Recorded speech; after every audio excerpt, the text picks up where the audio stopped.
It was almost December, and Jonas was beginning to be frightened. No, wrong word, Jonas thought. Frightened meant that deep, sickening feeling of something terrible about to happen. Frightened was the way he had felt a year ago when an unidentified aircraft had overflown the community twice.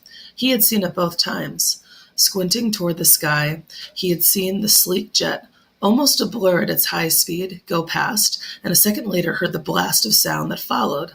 Then, one more time, a moment later, from the opposite direction, the same plane.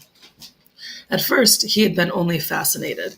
He had never seen aircraft so close, for it was against the rules for pilots to fly over the community. Occasionally, when supplies were delivered by cargo planes to the landing field across the river, the children rode their bicycles to the riverbank and watched, intrigued, the unloading and then the takeoff directed to the west, always away from the community. But the aircraft a year ago had been different. It was not a squat, fat-bellied cargo plane, but a needle-nosed single-pilot jet.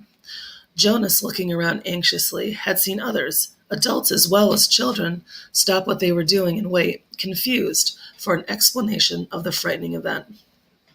Then all of the citizens had been ordered to go inside the nearest building and stay there. Immediately, the rasping voice through the speakers had said, "Leave your bicycles where they are."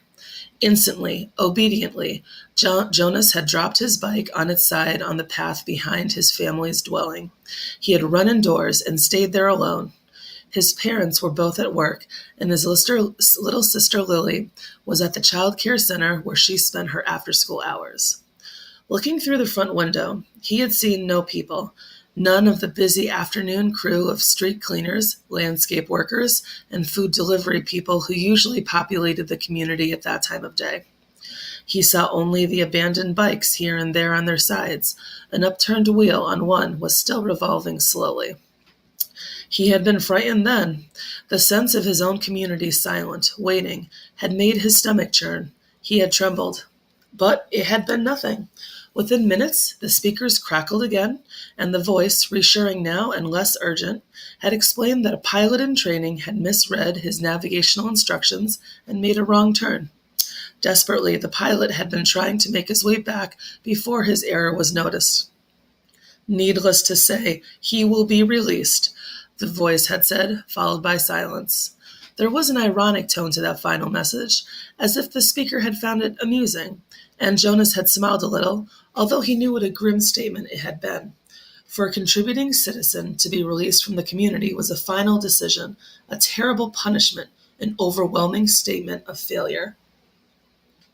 Even the children were scolded if they used the term lightly at play, jeering at a teammate who missed a catch or stumbled in a race. Jonas had done it once, had shouted to his best friend, "That's it, Asher, you're released," when Asher's clumsy error had lost a match for his team. He had been taken aside for a brief and serious talk by the coach, had hung his head in guilt and embarrassment, and apologized to Asher after the game. Now, thinking about the feeling of fear as he pedaled home along the river path, he remembered that moment of palpable, stomach-sinking terror when the aircraft had streaked above. It was not what he was feeling now with December approaching. He searched for the right word to describe his own feeling. Jonas was careful about language, not like his friend Asher, who talked too fast and mixed things up, scrambling words and phrases until they were barely recognizable and often very funny. Jonas grinned, remembering the morning that Asher had dashed into the classroom late as usual, arriving breathlessly in the middle of the chanting of the morning anthem. When the class took their seats at the conclusion of the patriotic hymn, Asher remained standing to make his public apology as was required. "I apologize for inconveniencing my learning community." Asher ran through the standard apology phrase rapidly, still catching his breath. The instructor in class waited patiently for his explanation. The students had all been grinning, because they had listened to Asher's explanations so many times before. "I left home at the correct time, but when I was riding along near the hatchery, the crew was separating some salmon. I guess I got distraught watching them. I apologize to my classmates," Asher concluded. He smoothed his rumpled tunic and sat down. We accept your apology, Asher." The class recited the standard response in unison. Many of the students were biting their lips to keep from laughing. "I accept your apology, Asher," the instructor said. He was smiling. "And I thank you, because once again you have provided an opportunity for a lesson in language." Distraught is too strong an adjective to describe salmon viewing. He turned and wrote distraught on the instructional board. Below, he wrote distracted. Jonas, nearing his house now, smiled at the recollection. Thinking still, he wheeled his bike into its narrow port beside the door. He realized that frightened was the wrong word to describe his feelings. Now that December was almost here, it was too strong an adjective. He had waited a long time for this special December. Now that it was almost upon him, he wasn't frightened, but he was eager, he decided. He was eager for it to come. And he was excited, certainly. All of the 11s were excited about the event that would be coming so soon. But there was a little shudder of nervousness when he thought about it, about what might happen. Apprehensive, Jonas decided. That's what I am. "Who wants to be first tonight for feelings?" Jonas's father asked at the conclusion of their evening meal. It was one of the rituals, the evening telling of feelings. Sometimes Jonas and his sister Lily argued over turns about who would get to go first. Their parents, of course, were part of the ritual too. They too told their feelings each evening. But like all parents, all adults, they didn't fight and wheedle for their turn. Nor did Jonas tonight. His feelings were too complicated this evening. He wanted to share them, but he wasn't eager to begin the process of sifting through his own complicated emotions, even with the help he knew his parents could give. "You go, Lily," he said, seeing his sister, who was much younger, only a 7, wiggling with impatience in her chair. "I felt very angry this afternoon," Lily announced.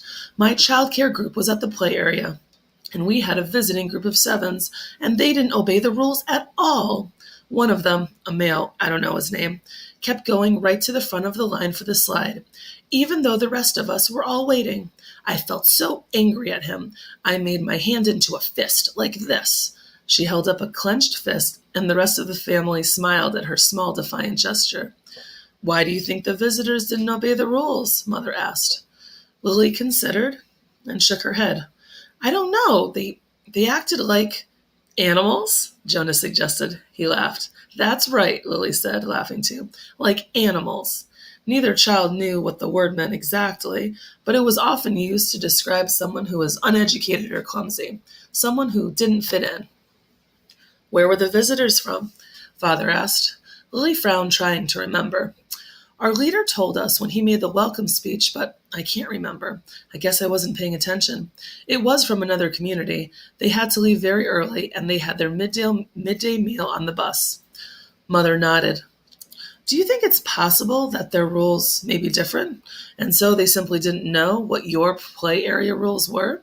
Lily shrugged and nodded. "I suppose." "You've visited other communities, haven't you?" Jonas asked. "My group has often." Lily nodded again. "When we were 6s, we went and shared a whole school day with a group of 6s in their community." "How did you feel when you were there?" Lily frowned. "I felt strange, because their methods were different. They were learning usages that my group hadn't learned yet, so we felt stupid." Father was listening with interest. "I'm thinking, Lily," he said, "about the boy who didn't obey the rules today. Do you think it's possible he felt strange and stupid, being in a new place with rules he didn't know about?" Lily pondered that.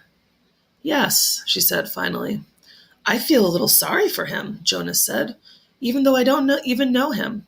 I feel sorry for anyone who is in a place where he feels strange and stupid." "How do you feel now, Lily?" Father asked. "Still angry?" "I guess not," Lily decided. "I guess I feel a little sorry for him. And sorry I made a fist." She grinned. Jonas smiled back at his sister.